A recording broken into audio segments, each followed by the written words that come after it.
Hello there, Mary Farias here with 5 minutes is better than nothing of self-development. Studying my book, How to Study Napoleon Hill's Think and Grow Rich. We're on chapter 7, Organized Planning, and I'm on page 172, the capital value of your services. The person whose income is derived entirely from the sale of personal services is no less a merchant than the man who sells commodities. And it might well be added, such a person is subject to exactly the same rules of conduct as the merchant who sells merchandise. This has been emphasized because the majority of people who live by the sale of personal services make the mistake of considering themselves free from the rules of conduct and the responsibilities attached to those who are engaged in marketing commodities. The new way of marketing services has practically forced both employer and employee into partnership alliance, through which both take into consideration the rights of the third party, the public they serve. The day of the go-getter has passed. He has been supplanted by the go-giver. High-pressure methods in business finally blew the lid off. There will never be the need to put the lid back on because in the future, business will be conducted by methods that will require no pressure.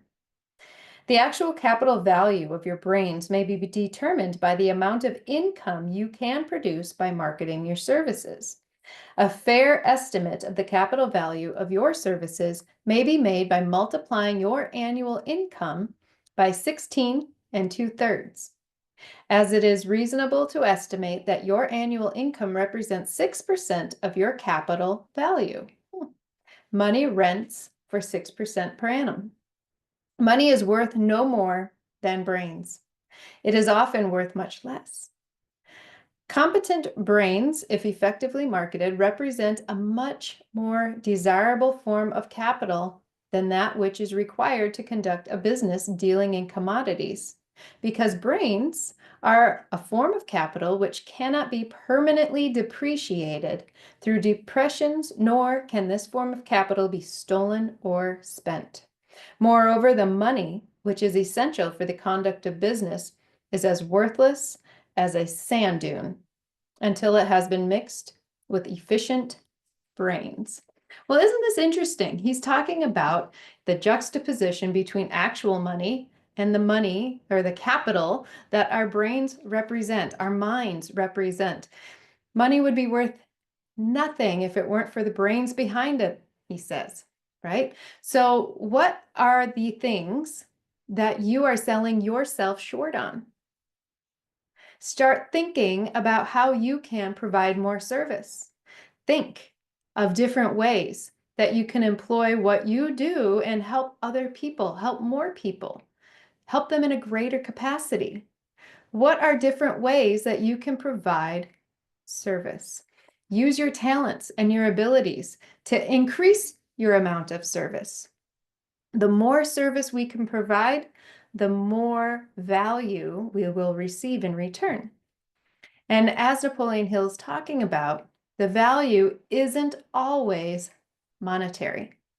Now, we receive monetary compensation for what we provide and service, but at the same time, that is not the only form of payment. Keep that in mind. Because when you only think about the money that you aren't getting because you're not able to sell your stuff the way that you want to, you are actually repelling money coming in. Begin to look at all of the capital that you're receiving, all the rewards that you're reaping as a result of the service you're providing. When you can do this, you put yourself in a better position to continue to receive on all levels: monetary, spiritual, intellectual, in the form of friendships and relationships. There are so many different ways that we can get things for the stuff that we provide other people, right? There is different compensation.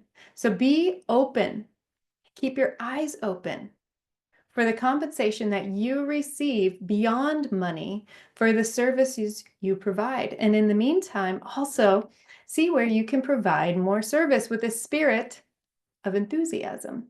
All right, that's it for today. See you tomorrow.